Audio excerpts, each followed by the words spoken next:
Welcome to Talk Cosmos, the show where Sue Rose Minahan and her panel of guests bring you leading-edge astrology conversations through a journey of soul growth patterns connecting astrology's energetic cycles. Get ready to understand your path in the cosmic roots of the stars.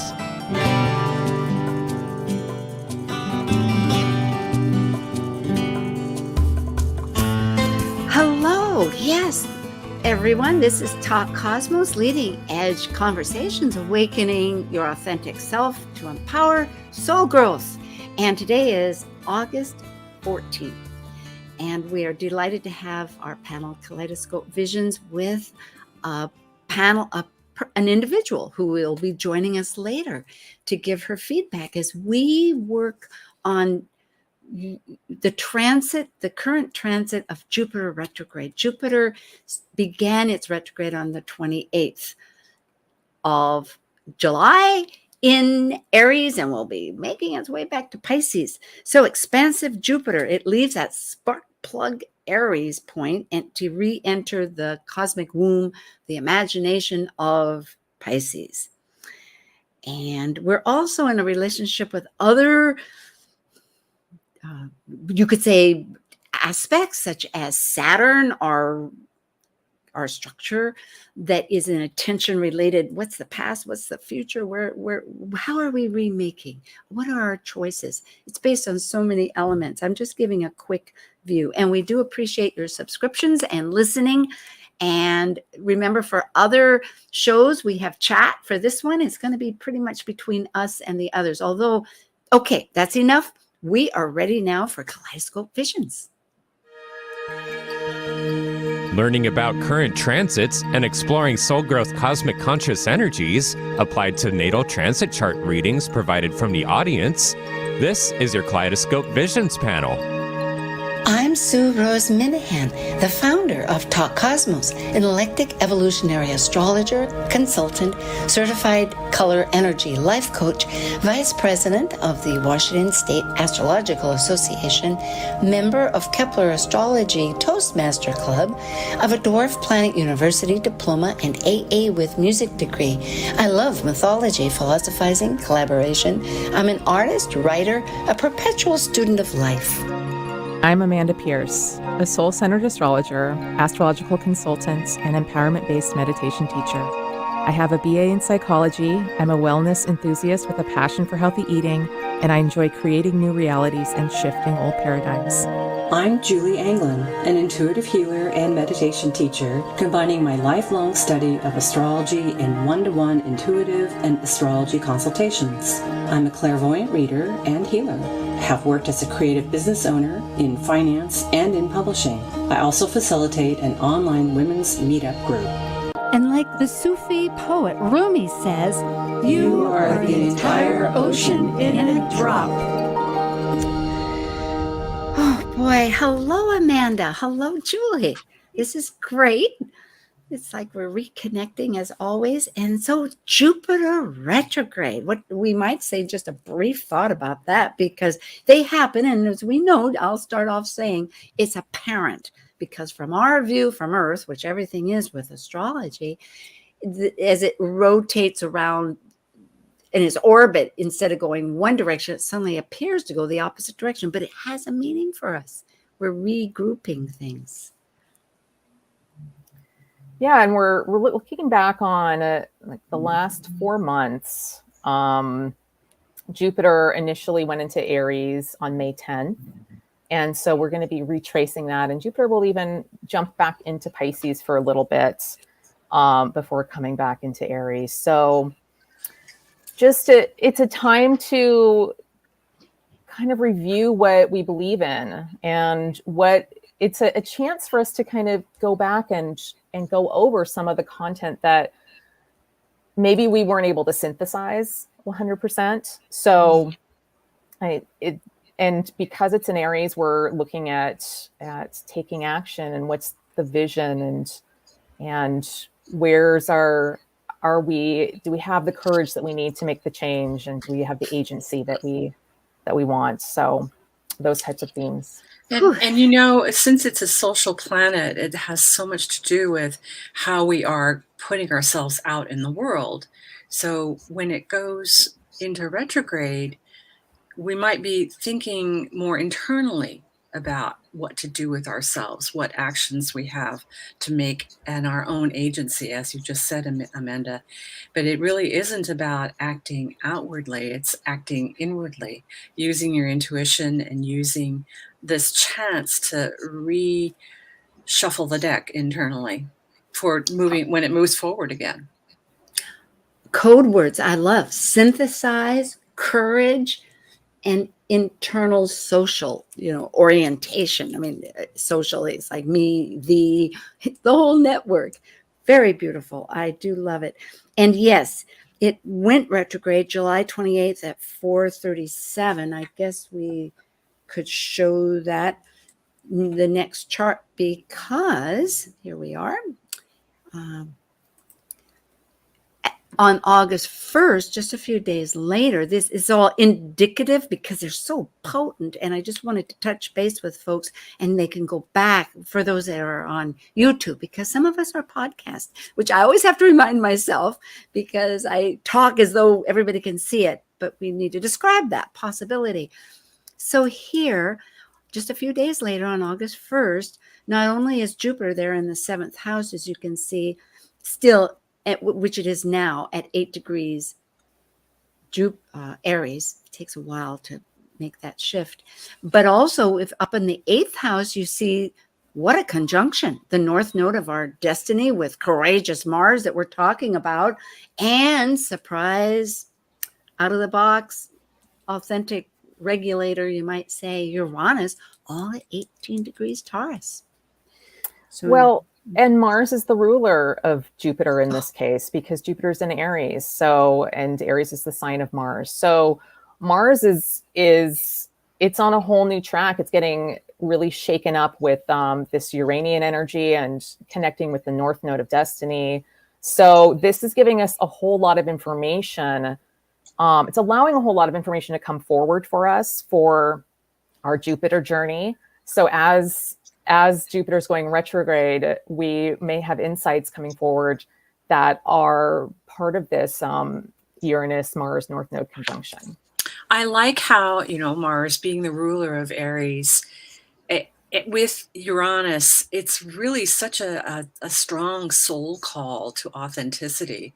So if you're off your path, it's going to yank you back, because this North Node connection there is going to say, wait a minute, you need to move this way and think this way.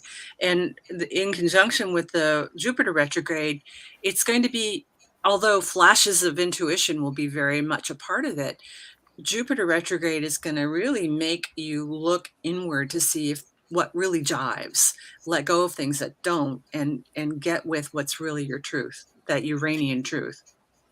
And I will add, as another factor, as I had said earlier, Saturn, the early regulator and furthest that for thousands of years people could see in the universe, until, of course, now we have the modern wonderful planets that are adding to our consciousness.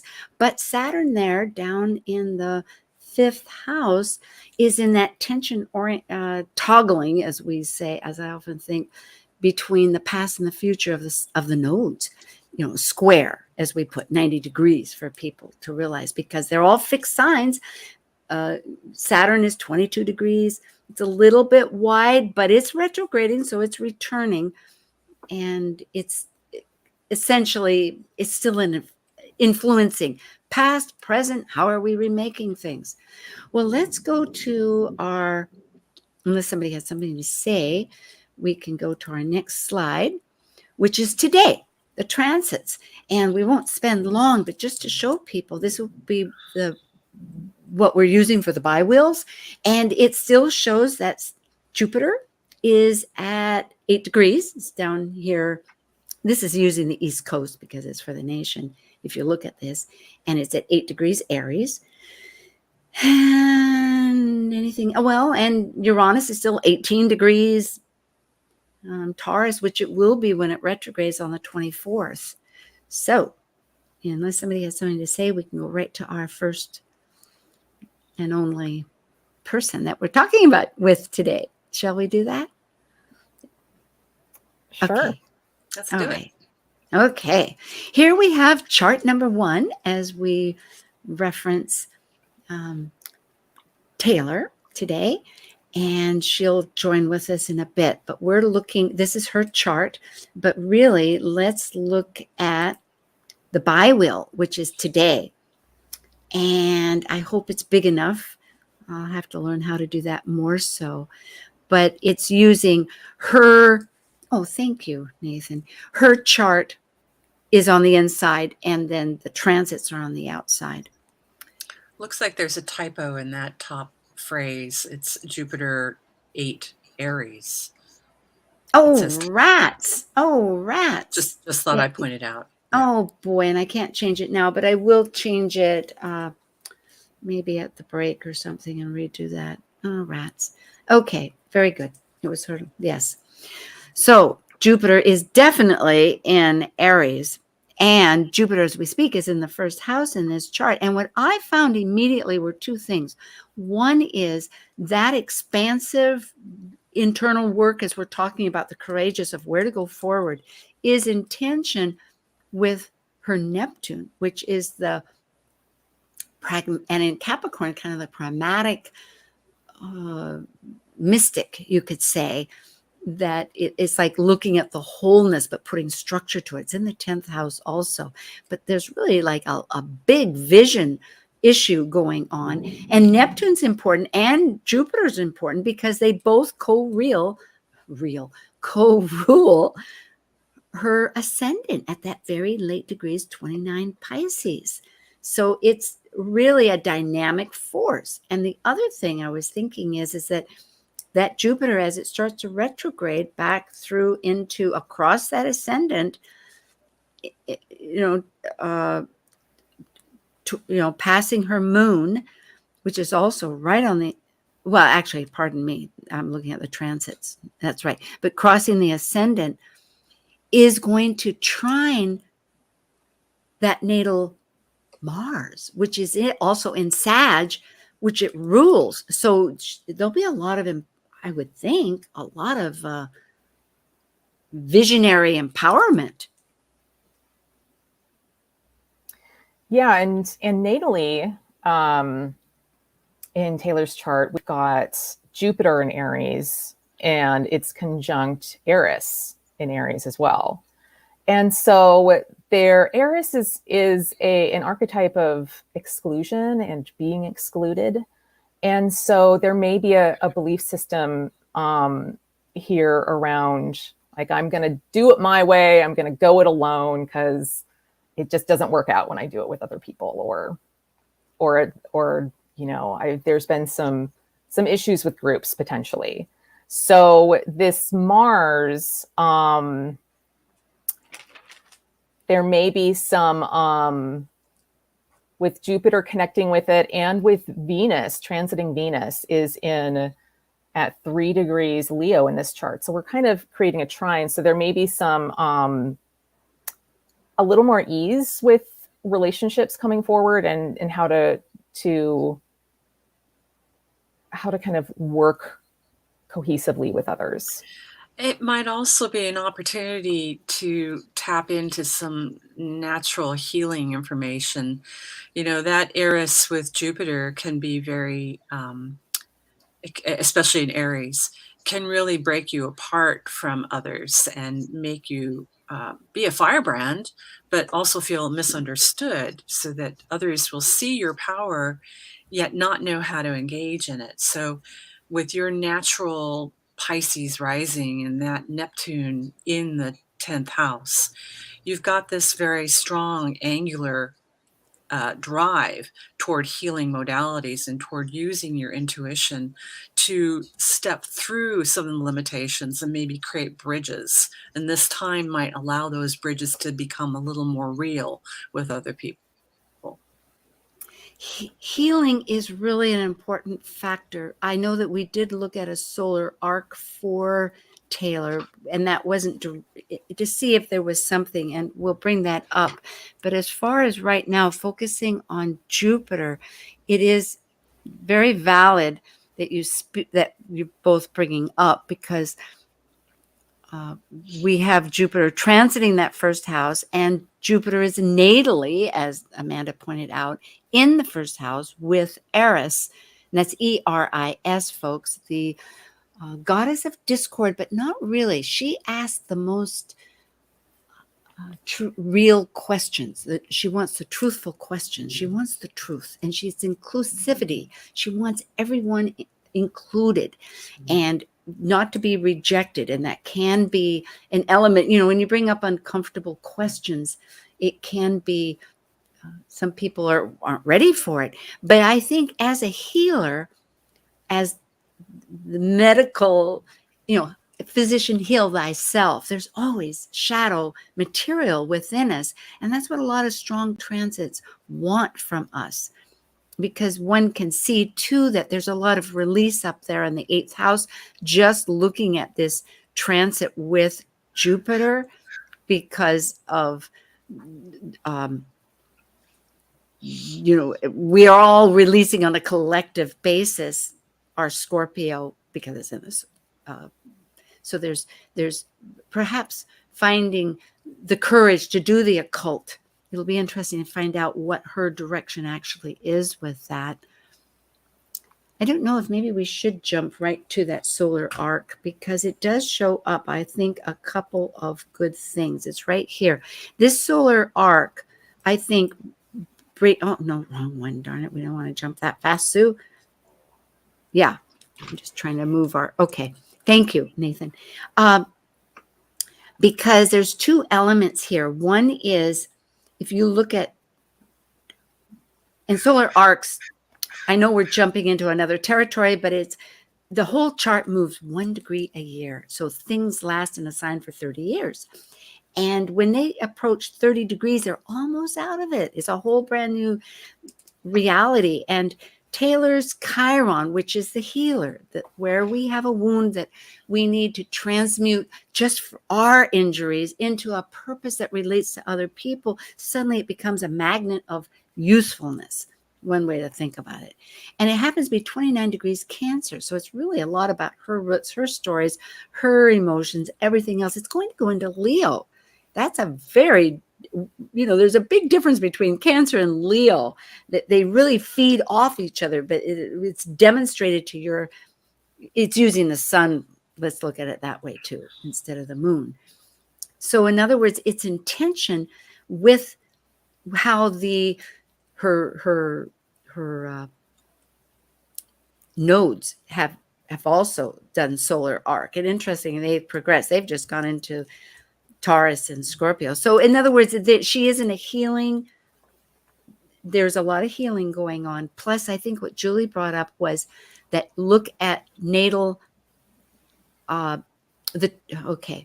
natal Venus of values that's in Aquarius is conjunct right now as with the sun, meaning there's a big connection between her connecting with what values she has. So I think, should we go, if somebody has something to say? Yeah, I did want to comment. I mean, that sun solar arc to Venus, first of all, this is a long time. Solar arcs move slowly. So you may have felt this sense of enlivening your relationships and enlivening your creativity and enlivening how you value things or how you feel valued. So this has been coming for 6 months. It's exact now. It's going to keep feeling rather strong for another 6 months. This isn't like a quick sun transit. This is a solar arc. That's true. Good point. We will go back to. Well, I had a couple of things. Yes, ma'am. About that, Sue. Thank you, Amanda.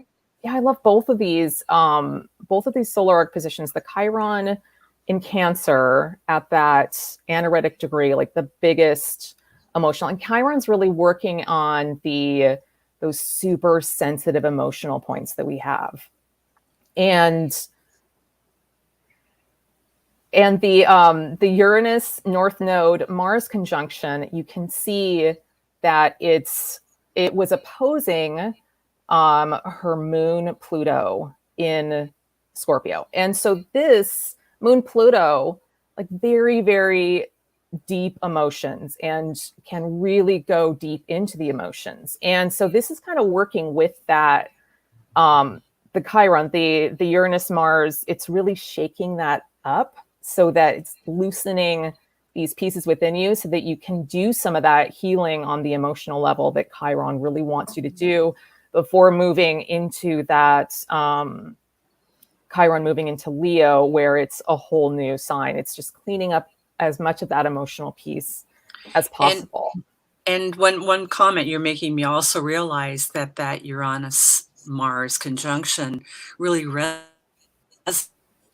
to the solar arc Sun Venus conjunction in Aquarius because of Uranus's rulership to Aquarius. So this is a really ripe time for kind of a aha blossoming about yourself, oneself, and seeing your potential. And your relationships too, because that Venus rules the eighth house. The eighth house is ruled by Libra. Oh, and look so at that. it's all playing in there, right? And the eighth The house natal, is a very natal, relationship oriented, relationship oriented house as well. Very good. Just to synthesize a little of this, because Julie, your voice was going in and out a little bit, to tell folks that, again, the inner is Taylor, but on a solar arc. So it's 1 degree for a year. And as Julie's, it's 30 years that it's in that sign. So in other words, right here, we have the natal moon Pluto that are now in Scorpio. So of course that moon is at that degree that these transits that we've been talking about with since the first in Aquarius, they're all fixed signs. So it's in tension with that. And then also the nodes across would be the transiting node. So it gets more involved and subtle. And usually we have a person in front of us and we can digest, but hopefully all of you can follow. Thank you. That was quite significant. So healing is a huge element now of digesting a lot of issues. Well, and you can see the transiting Chiron has also been conjunct her natal Aries in the first house. So, it's all connected here. So Jupiter, we could say, as it's doing its retrograde, going through, because in Aries, it's associated with motivation, intensity, raw passion, fearless independence, and it's regrouping. And as we said, that's already an element because of the natal conjunction with Aries, who's fearless and going to say we're all included. So what's fair for all? And this is a time of reframing her belief structures, patterns, eliminating, bringing them in, how to proceed. It's enormous. There's also a little thread here with Eris Jupiter, just to say, Eris, I have Eris on my ascendant, so I live with her all the time, but she fights. There's always a fighting spirit. There's always a sense of what needs to be righted and where people need to be brought in or where issues need to be addressed fairly. I would say that in that first house, that's a real significant part of the identity. So that may be going through some transformation right now with all of these other energies, these fixed energies, sort of calling to say, what are you going to make material out of this, out of this part of yourself? Yeah. And I want to add just a little bit more about Jupiter retrograde, because it was, all of this feeds into it. But because Jupiter is our pattern maker and our belief structures and everything with higher education as we know it. But Christopher Ransom, I think, from a certain blog had written, which I will use, crediting him, that the abundant Jupiter may lead us back to overlooked, buried treasure, which I think is what Mm. we're saying too. And also, if nothing comes to mind as one is regrouping and thinking about missed opportunities or revisiting any occurrence from May 1st, as you had indicated, Amanda, when Jupiter entered Aries, that it has the potential to reopen any false starts. So that, in other words, things that appeared hopeful but didn't fully materialize may be resolved. Whoops, what did I do? And so that during this retrograde. So, and the good news is that you have until February 14th, which is Valentine's Day, to focus on this, because it's it's in retrograde, and of course it'll go back into Pisces, and then it'll come back direct. So it's all very associated, from the whole to starting a new beginning. So many new starts. Well, and Aries is, wherever we have Aries, we can sometimes act a little rashly and kind of instinctively act first and think later. And Jupiter in Aries and Chiron in Aries, which are both retrograde, are giving us that opportunity to kind of be in a more reflective state, so that we can be like, oh, did I need to jump into that in that way or respond in that way? Could I have done that differently? And so we'll have a good period of time to kind of reflect on how we have been instinctually responding to things. And is it coming from our wounding? Because with Chiron there, it's always bringing up that wounding piece for us. Although with the sun, as we had mentioned, thank you. I was just about to try to bring her in, even though we only have a few minutes, we could at least start something. But I was remembering that the sun and Venus, that at this timing in life, because we evolve as we live, of course. And so her identity as a will with her values are right in alignment. So it appears that process of recalibrating values and whatnot are really potently connected. Shall we have about 3 minutes, or we don't really. I guess what we need to do is maybe take a break earlier and then bring Taylor on. That probably would be wise. Yeah. Okay. Sure. Nathan will be right back with Kaleidoscope Visions, 14th of August. Thank you, everybody. This is with Amanda Pierce and Julie Anglin and myself, Sue Rose Minahan. So we'll bring Taylor on. Stay tuned. Thank you.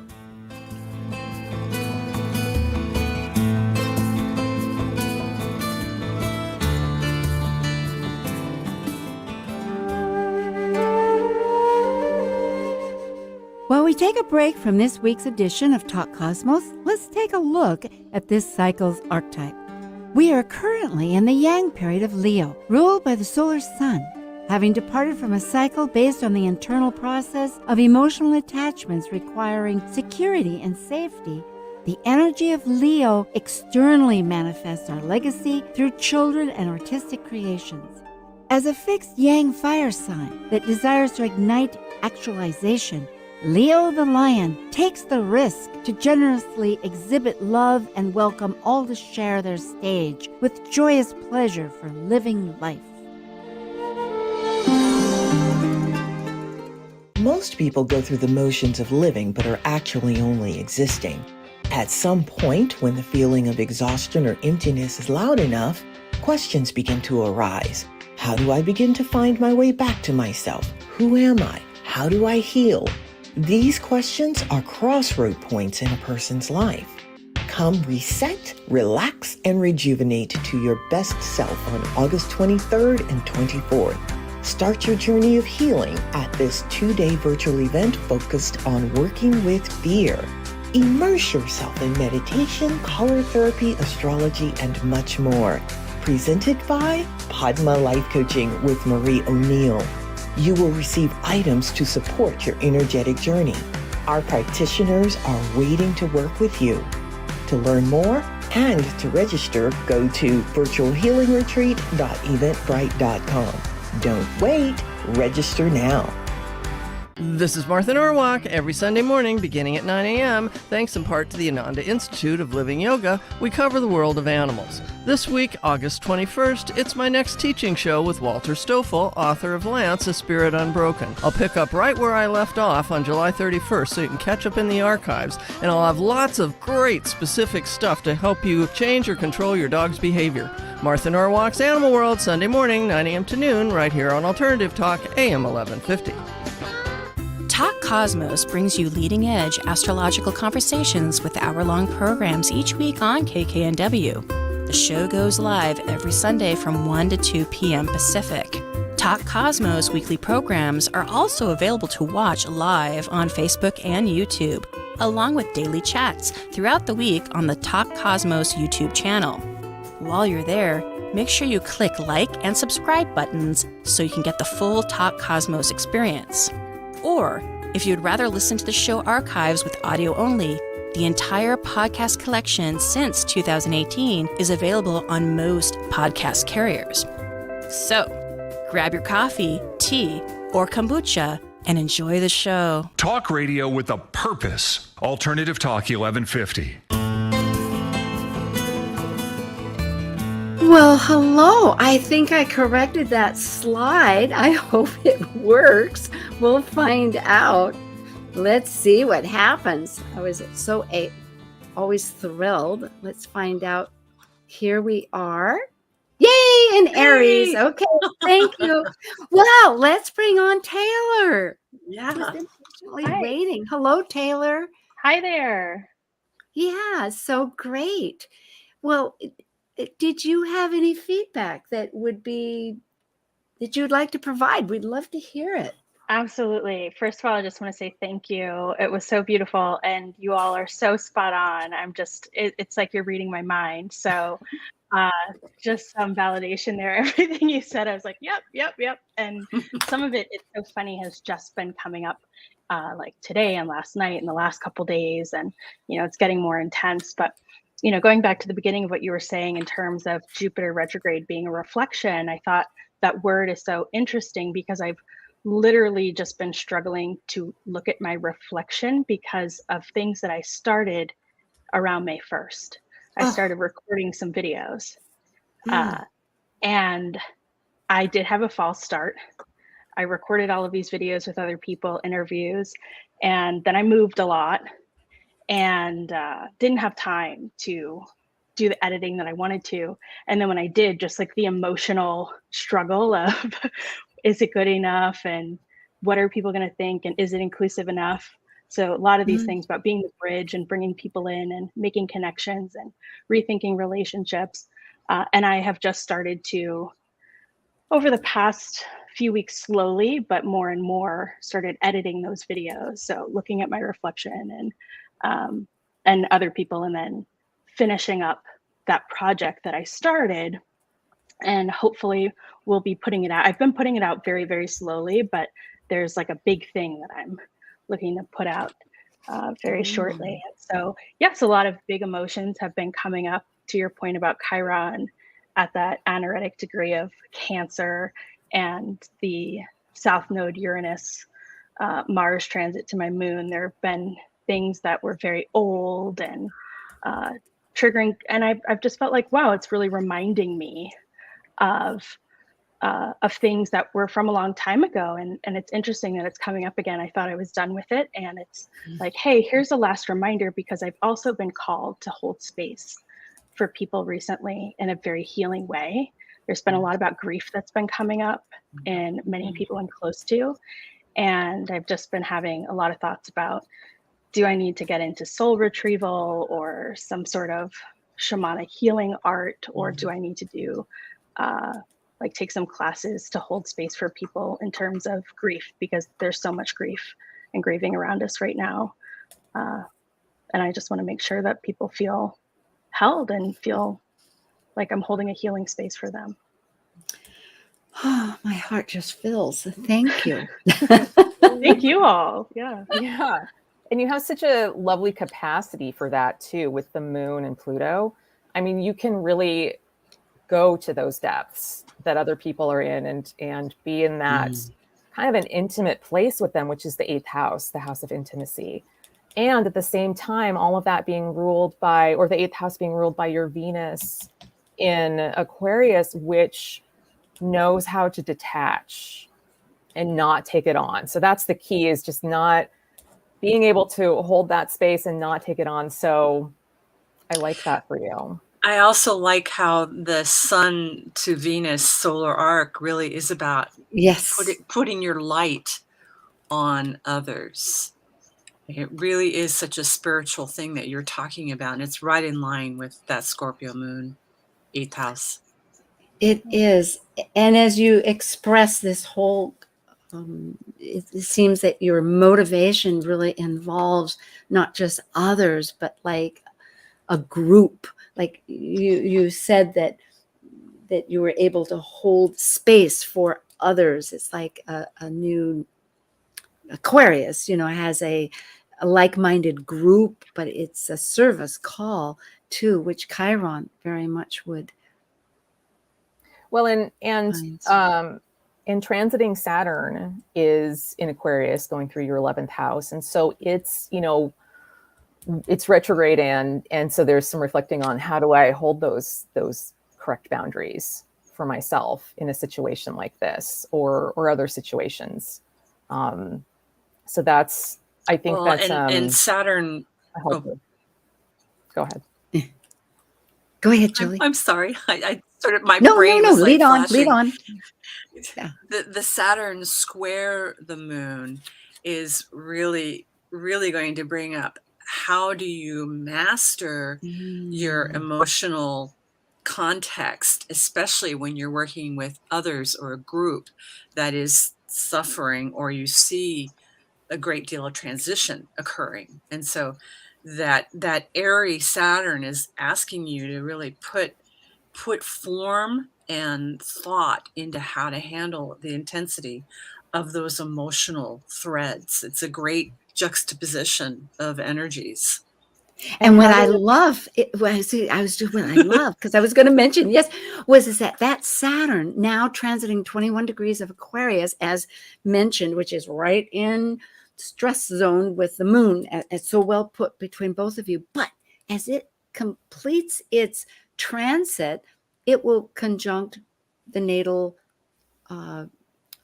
Venus that now the solar arc Sun is with, and so that structure process will, and that could be why will cement or will form. It will be a structure of elimination and repositioning. But I also think that could be why old things are coming up. Yes. Mm-hmm. In that process. So go ahead, Julie. Yes. Oh, well, I'm just nodding. Yes. Yeah. I was just going to say also that one of the highest expressions of Aquarius is to be in that detached state. And so I like to think of Aquarius or Uranus as being like a tornado and having all of like this stuff and emotion whipping around you. And when you center yourself, you're in that calm. And so finding that centered calm for yourself so that you can hold this immense power that you have within yourself. You've got that moon Pluto in Scorpio. I mean, that is immense power, and holding that within yourself will allow you to hold it for others as well. And it really resonates to your signature Pisces rising. That rising sign, along with Neptune being in the 10th, speaks so much to being the healer, to being the intuitive, to being the one who connects all those emotional dots. And people see you in that position. They see how there's no effort for you to exude and kind of bring on that emotional level. Well, Taylor, I hope these recording videos, I don't know if that's something that'll be on YouTube. I mean, I'm eager now to see how that might manifest, that the rest of us might enjoy. I don't know if that's what you're ready to divulge. Yeah, it will be on YouTube. I'm happy to share with you all, or whatever. And it's just funny because you're talking about shining my light, and And I told you about my reflection and the struggle there. And it's like, I'm putting myself out there. Like my light is literally getting out there, and I have to get over the hiding stuff that my Scorpio moon might want to do.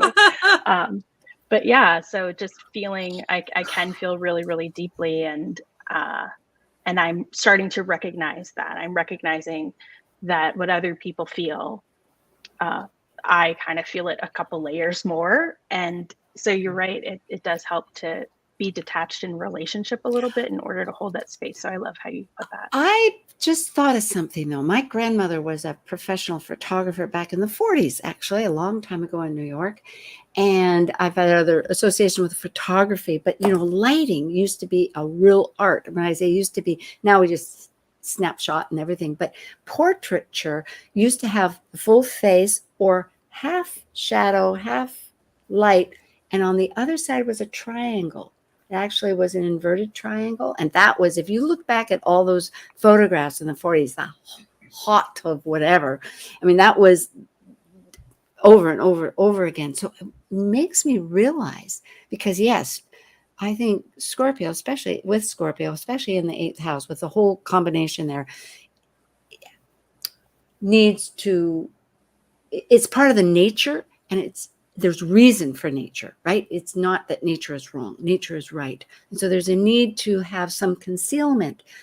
So in other words, thinking of all that Pisces, which is again, film and theatrics, I mean, not just the Leo but film, that whole idea, imagination, illusion, you do have that wise capacity to illustrate through the image that's necessary to see, to present what you're thinking, as long as the intention, it all gets back with intention with Scorpio, of course, as long as that is aligned to the highest light, it could be very successful and necessary, just a useful. So I add that. Thank you. Yeah, that's what it's about. It's about people on their healing journeys and the healing modalities that they found, and hopefully sharing that more widely so that other people who are struggling or going through something can find some, non-conventional modalities that might be helpful to them, or just learn about themselves and think about themselves more deeply. So. Well, do you have a name for it that we can look for? Otherwise, no pressure. Absolutely. Well, it's going to be on YouTube. And so the YouTube is just my YouTube channel. So I have to tell you my last name, if that's okay. Oh, it's up to you. Called. Yeah, I understand. Okay. All right. So the YouTube channel is Taylor Schuler. There's some stuff on there, but the real good stuff isn't there yet. It'll be launching soon. And the podcast will be called On Thriving. Oh, boy. Thrive. Yeah. On Thriving. Yeah. Yeah, Maya said thrive and survive to thrive. Anyway, very good. Well, thank you. I think we'll say thank you from all three of us. Yeah, so great, you, Taylor.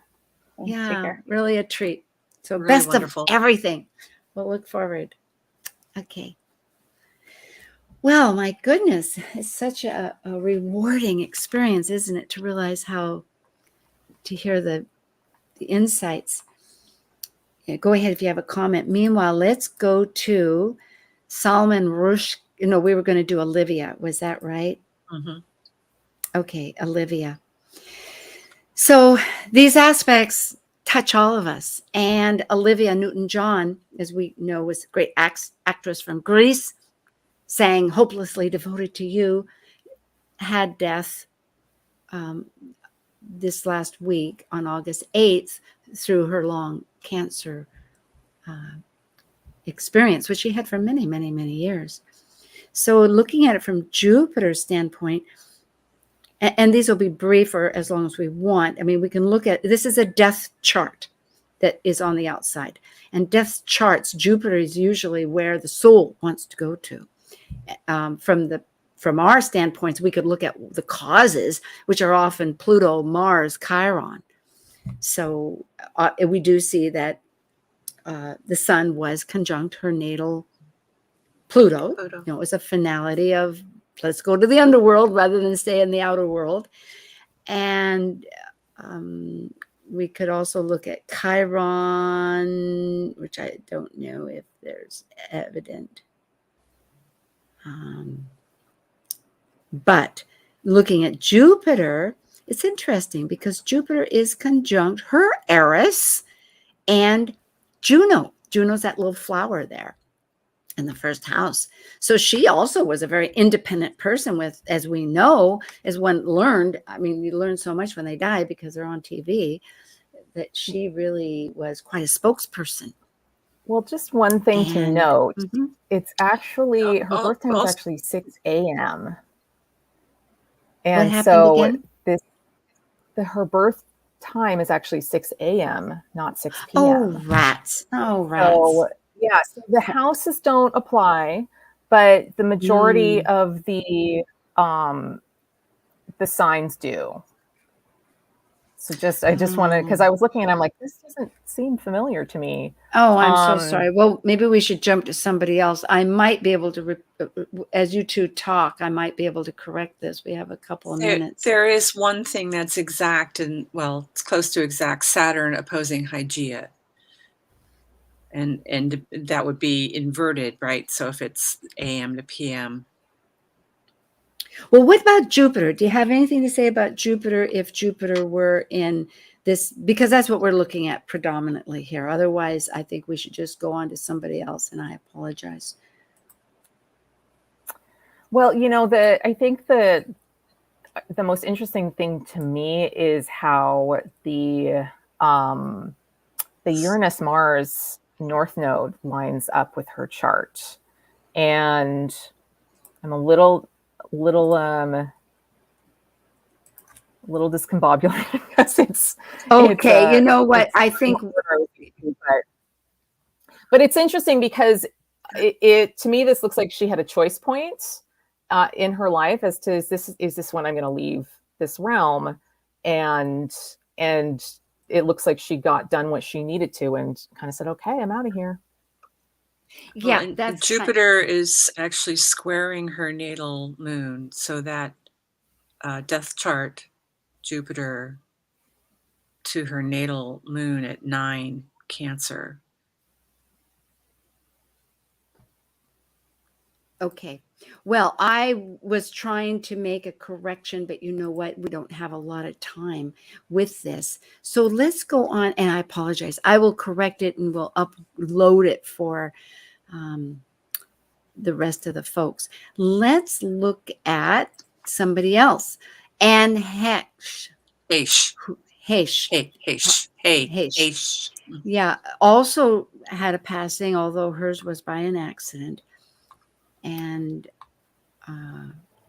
I suppose again, this is like the Mars Uranus North Node. It's like this can be really explosive stuff coming into our lives, and it doesn't have to be on the exact date. And so we've seen Olivia Newton-John passing. Anne Heche was in a horrible accident and has passed. And if we have time for it, Salman Rushdie's. But looking at this one, if I might just point right to the fact of one, because we're not doing a whole chart. Look at Chiron. Look at Jupiter. Jupiter is at 8 degrees retrograde, and it is just it was going to return to her Chiron of her identity and all of that. And again, she's also somebody with that strong Eris, as I was mentioning, but I'm just saying that we don't know why people truly have a death. We can only surmise from what we see, but we can have compassion in this case. I mean, to have a whole, we're trying to make some sense out of something to understand a little bit, but we can't pinpoint it. I'm not suggesting that, but we can see here that Jupiter had some philosophical, it wasn't a release point. It was a release point to go to some other, to maybe to release from pain. Like her son has said, he hoped she released from her pain. Neptune is in Pisces, and it's trining her natal Neptune at Scorpio. And that sort of speaks to what you were just saying about the spiritual release from the body. Right. Yeah. Well, let's go to Rushki.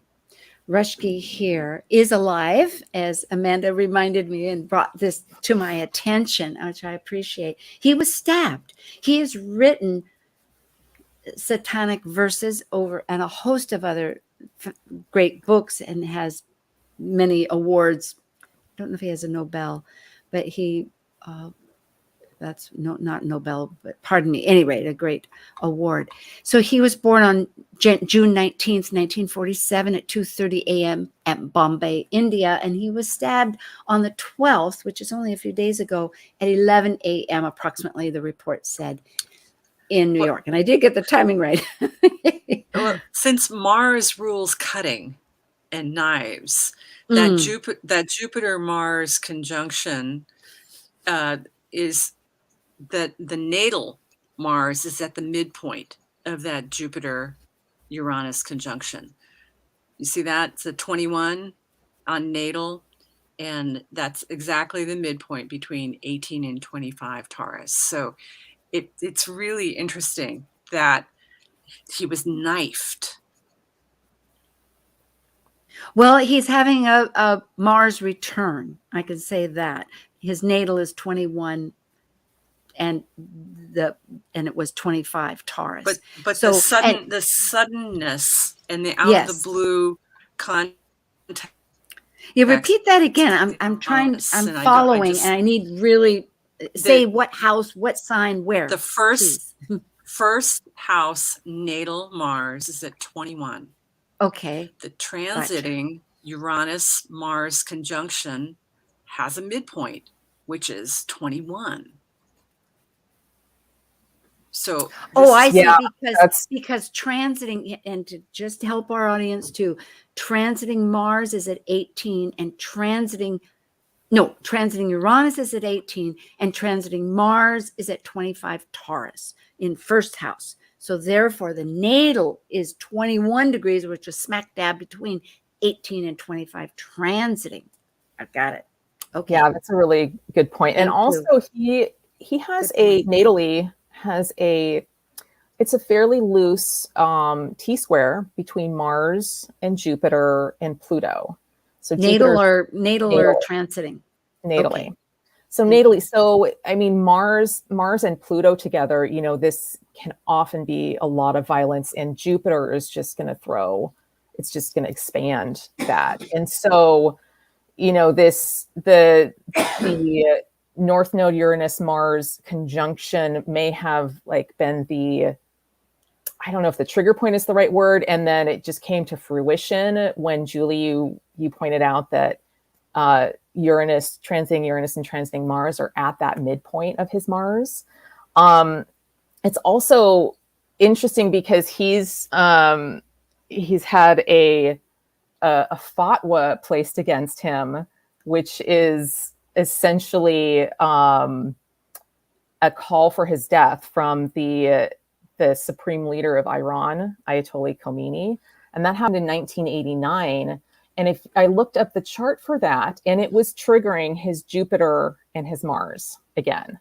And so this is this attempted assassination of him this past week was, we don't know yet, but assuming that it's someone who's trying to fulfill that fatwa. Yeah. Well, we only have 3 minutes, and so we don't have a very long. I do believe that there's great transformation. As we can see, Pluto is right at the MC in the 10th house. But going back to Jupiter, it is that philosophical courage. And so it will be just thinking of, we don't know. And we might say, too, looking at his natal Jupiter, trying to stick on target with what our conversation has been today, is that it is in Scorpio and it is in this 7th house. And the South Node has just passed that at 17. It was just at 18. So he is releasing. It's true, some which you're bringing up with this fatwa, which you sent the chart, but I couldn't put in a PDF. It didn't have time to do that. Is something from the past, but yet how that might construct because the North Node in survival oriented Taurus is going to be hopefully on a new gear with all of that conjunction with Uranus and everything, and new courage, looking at the transiting, might be recalibrating a whole new idea. Maybe he'll be putting out a new book after all this that'll really be quite significant. We can only pray and hope. Well, we know that Jupiter rules publishing. Yeah, he has unwavering belief in his courage. His way of thinking about things, and huge proponent of free speech. So I don't see him changing that anytime soon. No, we have many things to look forward to, I trust. Thank you, Amanda Pierce, Julie Anglin, and myself, Sue Rose Minahan, and Taylor, for joining us today about Jupiter as we reach for our visions and beliefs. It's been just a pleasure. And thank you for listening with Talk Cosmos. If you want to ever participate, go to Talk Cosmos and email. Okay, we'll see you next month. Thank you.